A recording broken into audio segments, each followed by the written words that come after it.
Wahai pendengar yang rindu akan cahaya, ketahuilah bahwa sebelum wahyu turun membawa kabar dari langit, telah bersinar di tengah kegelapan bangsa Arab satu cahaya yang lembut namun menyilaukan, Muhammad bin Abdullah sallallahu alaihi wasallam. Ia tumbuh dalam lingkungan yang keras, di tanah gersang yang dikuasai oleh adat jahiliyah.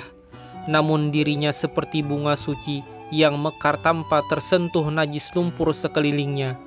Allah telah memilihnya sejak awal, menumbuhkannya dalam perlindungannya, dan menjadikannya sosok yang paling mulia akhlaknya, paling jujur ucapannya, paling besar amanahnya, dan paling bersih jiwanya.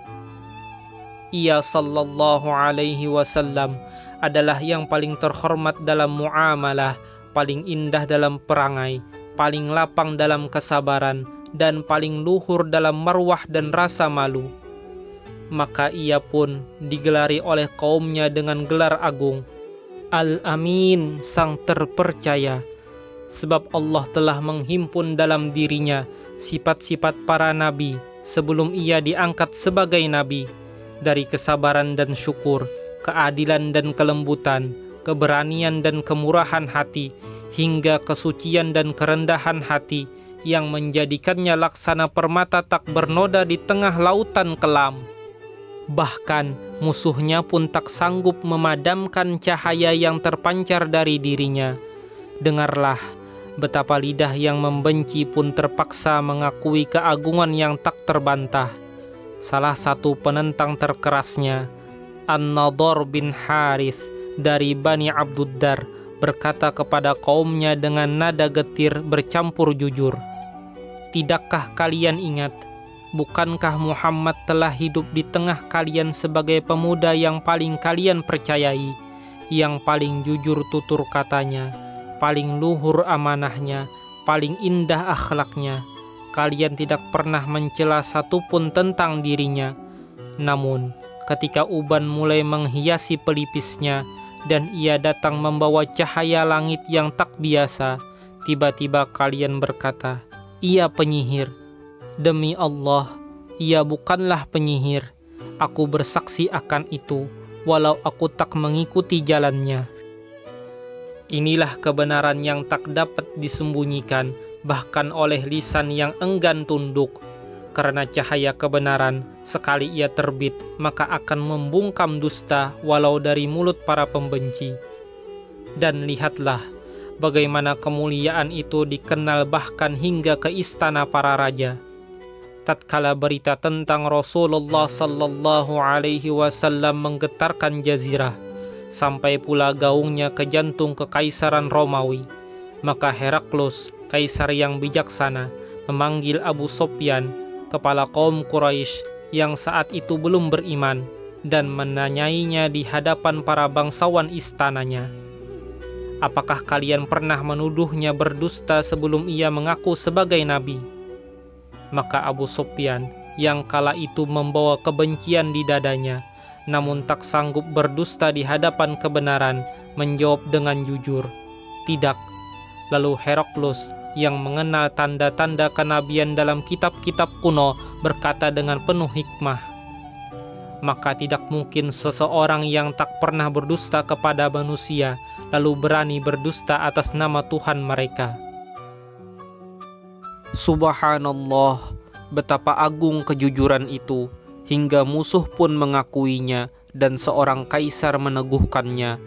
Karena hakikat kenabian bukanlah sekedar kata-kata, melainkan cahaya yang dikenali oleh jiwa-jiwa yang bersih, meski tertutup oleh mahkota dan kekuasaan.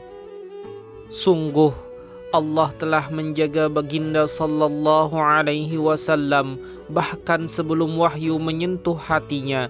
Ia dijauhkan dari seluruh kenistaan adat jahiliyah.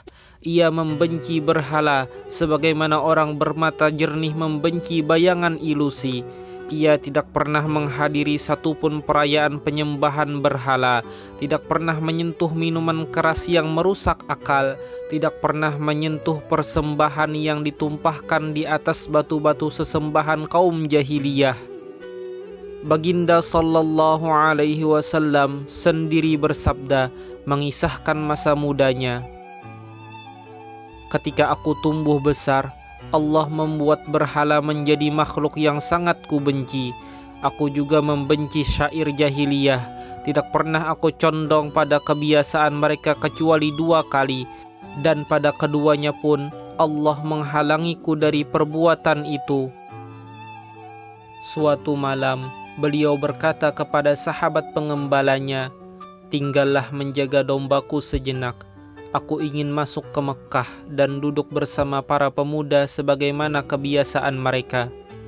Namun, belum juga kaki melangkah jauh, suara tabuh dan nyanyian dari pesta pernikahan terdengar, dan beliau duduk mendengarkan. Tapi seketika itu juga Allah menidurkannya dengan tidur yang dalam, hingga terbitlah matahari, dan beliau terbangun tanpa sempat menikmati satupun dari perkara yang ia niatkan. Begitu pula malam berikutnya, dan setelah itu tak pernah sekalipun hati beliau condong kepada keburukan. Itulah tanda penjagaan ilahi, penjagaan yang halus namun teguh, tersembunyi namun nyata.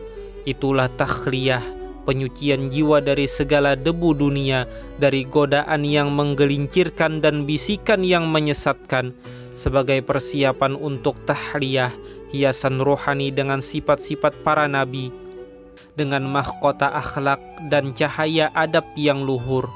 Karena para nabi alaihimussalatu wassalam bukanlah manusia biasa yang tiba-tiba ditugaskan. Mereka adalah bejana-bejana suci yang dibentuk dengan kasih sayang ilahi, disucikan dari segala noda sejak sebelum dititipkan risalah, dan dijaga dari setiap celah hingga akhir hayat mereka. Mereka adalah cermin bening yang memantulkan kehendak langit dan jalan yang dirintis dengan cahaya, agar umat manusia tidak lagi tersesat dalam gelap.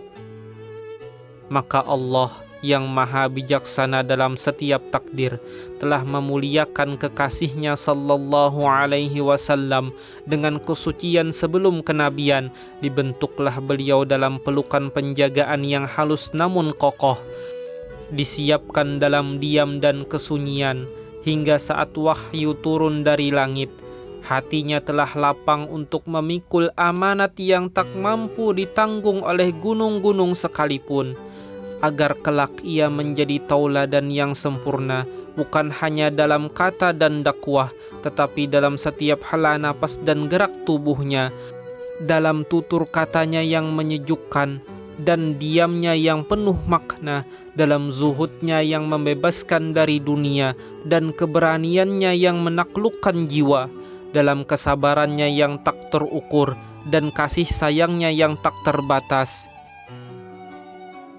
Dia adalah insan yang telah disucikan sebelum sentuhan apapun menyentuhnya, dipilih oleh langit sebelum dunia sempat mengenalnya.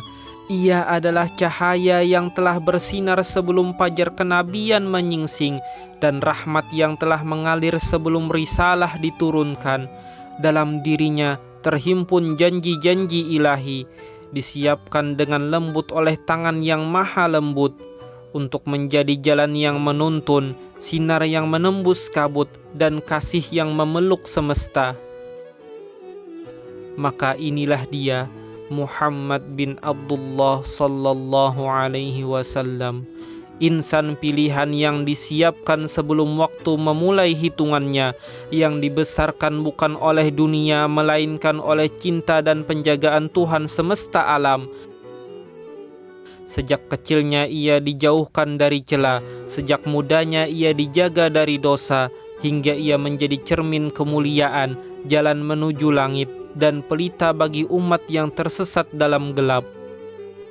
Dialah cahaya yang Allah titipkan kepada bumi, rahmat yang meliputi zaman, dan bukti bahwa kemanusiaan bisa mencapai kesempurnaan jika dibimbing oleh wahyu dan dituntun oleh kasih-Nya.